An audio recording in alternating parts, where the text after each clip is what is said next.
Hey guys, welcome to episode 3 of the Cosplay Life. It seems like just yesterday we were on episode 1, so episode 3, pretty fun. Just a couple things. This episode deals with, we had the honor of competing at C2E2's Crown Championships of Cosplay. Super cool experience, probably one of the top moments of my cosplay career. Before we get into that and how I created my Mr. Freeze costume, I made some magazines, so I'll show those quick. First one being We Rise magazine. I will put all the links for these magazines in the credits. There's my spread. Second one, a little bit more nationally available, is Cosplay Culture. You can pick this up at any newsstand in the country. I made this as well. Every contestant from the C2E2 Crown Championships of Cosplay had their picture taken. Some had bigger ones, some had smaller ones. I made it on the bottom right there. Again, you can pick this up at any newsstand in the country. And then my favorite one, first ever magazine they made, Cosplayers Among Us. Bam! Cover model right there. Yep. It was pretty. I feel pretty honored to be their first cover model, I guess you can call me. But it was pretty cool. Full, I had I think 3 or 4 page spread in this one. Pretty cool stuff. There's a picture from Metropolis in 2011. Just really awesome. Just super cool stuff. Me and my real life Peggy Carter right there. My girl. All right, cool. Anyways, so enough about that. We're here to talk about what everybody cares about, which is the actual costume, making the costume. I'll talk about the materials I made, what went into it, the cost of everything. It was actually pretty cheap to make. Just took some engineering on my part to make everything work.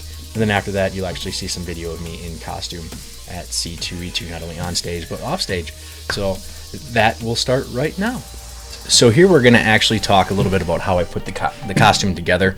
Again, it was pretty cheap overall, a lot of recycled stuff, and just took a lot of time to actually put it all together.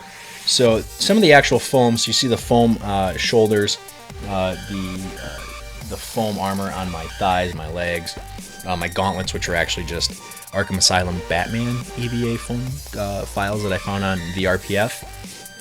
And what I did actually with those is I didn't just do what most people do. I didn't actually just put glue over them and then paint them and call them good. I actually used something called Styrospray, which is from industrialpolymers.com. Styrospray, it's not an actual spray, which is weird why they call it that. It's a 2-part plastic coating. It's made specifically for styrofoam, and it works a lot better on styrofoam. Like, it makes styrofoam like actually like plastic hard. On EVA foam, it doesn't really. It gives it almost like a thin layer of plastic coating. Doesn't make it super hard. It makes it more durable, which is great. So again, that's you just cover it with glue like you normally do, or Mod Podge, whatever you call that. And then after that, you put this stuff on there. I put, I think, 2 or 3 coats on. Gave it a nice durable coating. It wasn't like, you couldn't knock on it or anything like that. It still had some give, so that was cool. I used that instead of the Plastizote, just because Plastizote is so expensive. But Plastizote is a lot better product overall. I think it gives a better finish and more durability, especially if you're going for something like an Iron Man costume. You would want something hard like that. So then you actually look at the, getting away from the foam, you look at the costume itself. So we're going to start with the actual tubing for the backpack. Those are actually just Rico toner cartridges I had from work. Recycled them, they were about 18 inches long. Cut those down to size. Here you can see the actual backpack itself. The middle piece is a 10-inch concrete tube that I bought from Menards, and just cut it in half. The empty space in the middle, which is going to be really nice, I stored all the electronics and all the battery packs, all the wiring, everything like that. Next up here, you actually have all our pieces together. There's the foam I was talking about up in the corner. And you can see the backpack, the gun, which is just a cheap gun. We'll get to that in a second, though. And then here's the actual backpack, fully configured for the most part without the guns.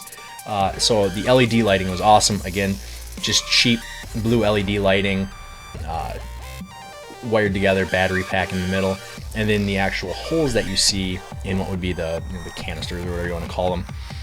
That was just plastic that I then took a bunch of diffusing spray. Can't think of the name of it right now. You just put it on glass to give it a diffused look, and that made the lights really pop like that. Turned out really awesome. Then we get to the actual helmet get up itself. Again, just more concrete tubing. I think a 12 or 14 inch concrete tube right here. Cut down the size. Tubes on the side, those are just water tubes.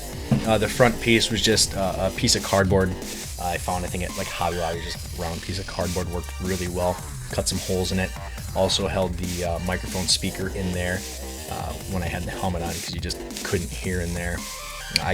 People couldn't hear me, I couldn't hear people. So next time I would probably actually also put a microphone on the outside so I can hear people, so they don't have to tap on the glass all the time. Here's the actual globe that we got. It's from 1000bulbs.com. Awesome website. You just go on there, you get the 14 or the 16 inch globe.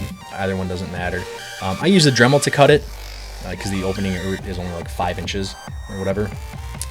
Use the Dremel, turn it on high speed, cut it. It'll be fine. It's not going to melt it or crack it like people would say. So worked out pretty well for me.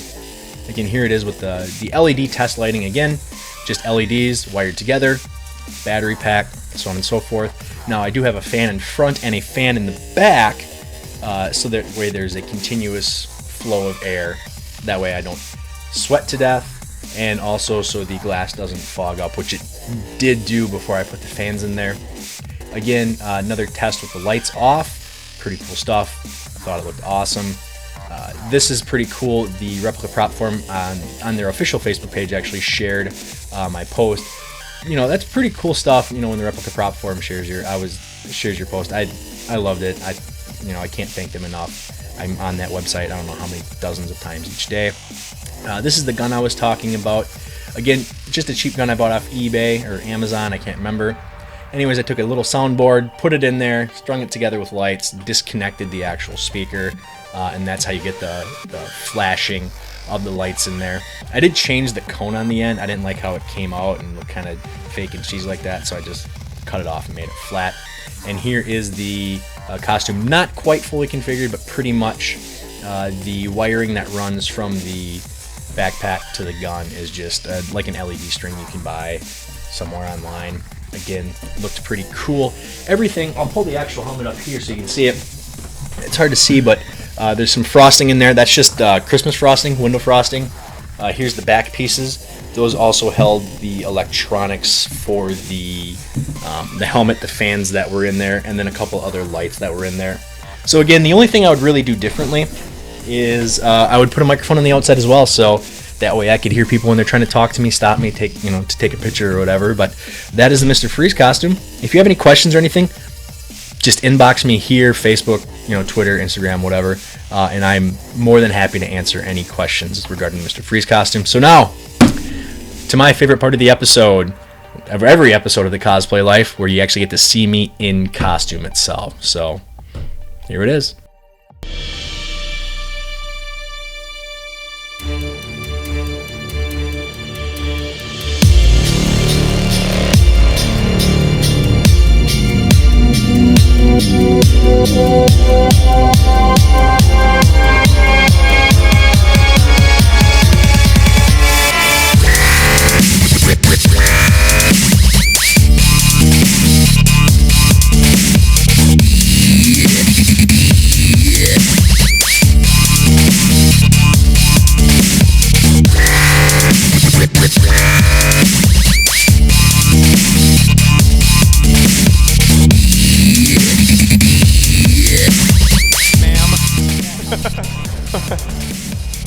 Nice. Yeah. Talk to him. All right.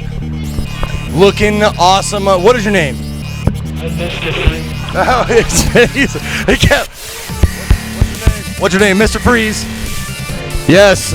Oh my God, you're looking awesome, man. Give him the pose. Get your cameras out, guys, and give him a round of applause every time, you jerks. That's right. Give him the back shot. Give him the back shot. The whole thing is there, dude. That's awesome. That's badass. All right.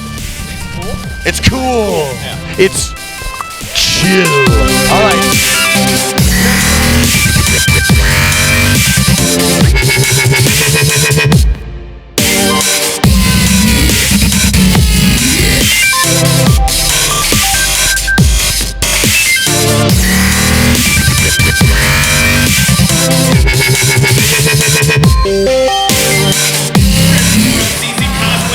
Dressed up as Mr. Freeze!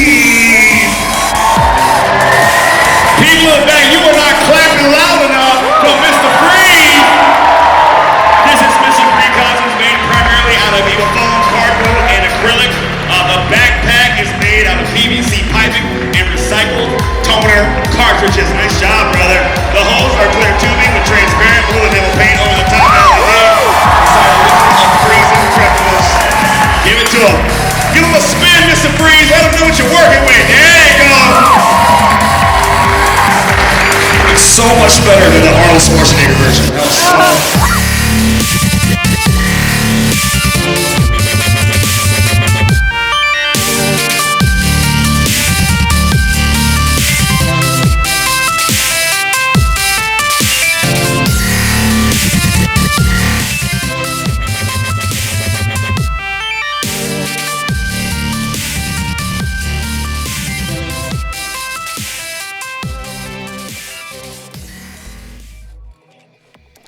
And there it is, guys. Episode 3 of the Cosplay Life is now a wrap. This is probably my favorite episode. Obviously, many, many more to come to try to top this one. Thank you so much for watching. Every view makes everything worth it. That's just plain and simple. Thank you to Reed Pop for putting on an awesome show. C2E2, I will be back every year I can go. Thank you to Reed Pop also for inviting me to compete in the Crown Championships of Cosplay. Such an honor to be one of 32 people to actually get a chance to compete there. Congratulations to the winners. You guys all rocked. The next episode is going to be a little different. We are going to be Captain America, the Star Spangled Man with a Plan. As we got invited to Miller Park to be a special guest along with our friend Keith Bidney, who does an awesome Michael Keaton era Batman. We were invited by the Milwaukee Brewers to be one of 2 special guests at their first annual superhero night. It was pretty fun. We got to walk around the field, meet I don't know how many hundreds of fans, take hundreds of pictures. We got to go on the field, meet up with some people, like players and everything like that. Pretty cool stuff. So you'll see that in our next episode. We'll make an announcement for when that episode will be released, probably sometime in June or July. So until then, keep cosplay fun, guys.